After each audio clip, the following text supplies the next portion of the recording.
আমার ভুলে হীরা ফেলে কাজ তুলে ভিখারি সেজেছি, আমার সে ভুল প্রভু তুমি ভেঙে দাও। 15 বছরের ধ্বংসস্তূপের উপর দাঁড়িয়ে আজকে সুন্দরভাবে কথা বলার অধিকার অর্জন করতে পেরে সত্যি ধন্য মনে করছি। আসলে জনদুর্ভোগ এবং স্থানীয় সরকার নির্বাচনের আগে আমাদেরকে প্রথমে যে বিষয়টা ভাবতে হবে সেটা হলো প্ল্যানিং। পৃথিবীর কোন দেশে ফ্লাইওভারে কিন্তু সিগন্যাল নাই, বাংলাদেশে আছে। সেটা আপনারা জানেন কিনা জানেন। শান্তিনগর ফ্লাইওভারে কিন্তু সিগন্যাল আছে। পৃথিবীর কোন দেশে ফ্লাইওভারে সিগন্যাল নাই।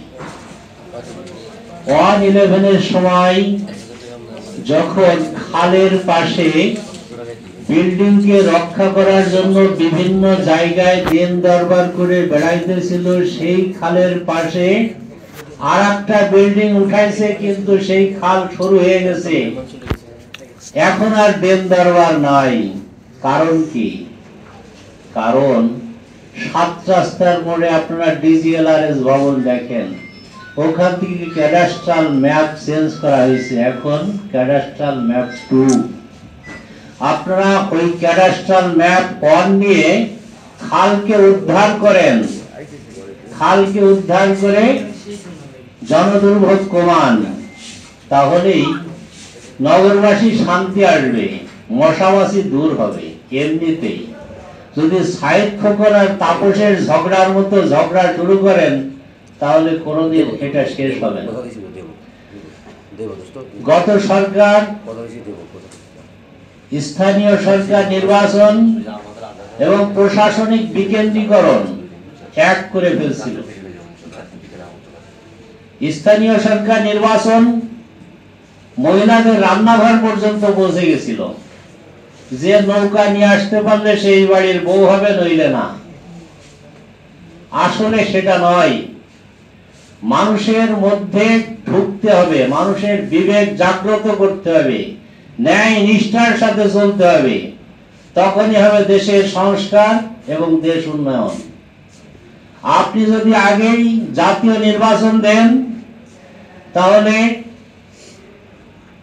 উপজেলা নির্বাচন, ইউনিয়ন নির্বাচন, মেয়র নির্বাচন, সকল নির্বাচনে লেজুর বৃত্তি থাকলে বাংলাদেশের 18 কোটি মানুষের 17 কোটি লোক হবে নেতা, আর প্রত্যেকে যখন নেতৃত্বের স্বাদ গ্রহণ করবে তখন সেটা বুমেরাং হবে এবং প্রত্যেকেই করাপ্টেড ব্যক্তি হবে। তারা মাসেল পাওয়ারগুলোকে মোবিলাইজ করতে পারেন কিনা, এবং বসি পদে কোন রুট থেকে কত চাঁদা উঠে, কোন মার্কেট দখল করলে কত আসবে, এটা হচ্ছে কাউন্সিলের মূল বিষয়। কোন সংস্থা দখল করলে কত টাকা উঠবে, কারণ তাকে কিছু লোকজন পাতে হবে। আমাদের রাজনৈতিক দলগুলোর যদি উৎপাদ থেকে একেবারে সর্বোচ্চ জায়গা থেকে যদি এই বোধ থাকে যে আমি স্থানীয় পর্যায়ে একজন প্রতিনিধিকে দিব যিনি স্থানীয় পর্যায়ে সবাইকে জিম্মি করতে পারে, তাহলে আপনি আসলে জনদুর্ভোগের সেবাটা আশা করতে পারেন না।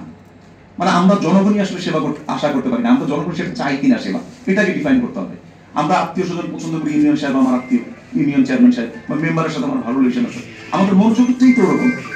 সো একটা নির্বাচন করলেই আপনি সেবা পাবেন এটার কোনো নিশ্চয়তা নাই।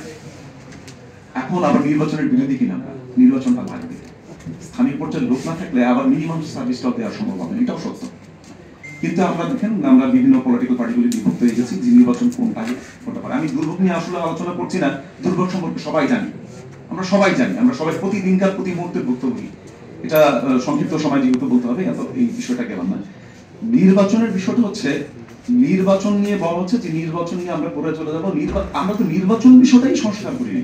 একজন ভালো প্রার্থী, একজন ভালো ব্যক্তি, প্রার্থী বলবো না, একজন ভালো ব্যক্তি যিনি আসলে সমাজ নিয়ে ভাবেন, দেশ নিয়ে ভাবেন, ধর্ম নিয়ে ভাবেন, শিক্ষা নিয়ে ভাবেন, স্বাস্থ্য নিয়ে ভাবেন, বর্তমান নির্বাচন পদ্ধতি থেকে তার দাঁড়ানোর সুযোগ আছে, নির্বাচিত দূরের কথা, দাঁড়ানোর সুযোগই তা নাই।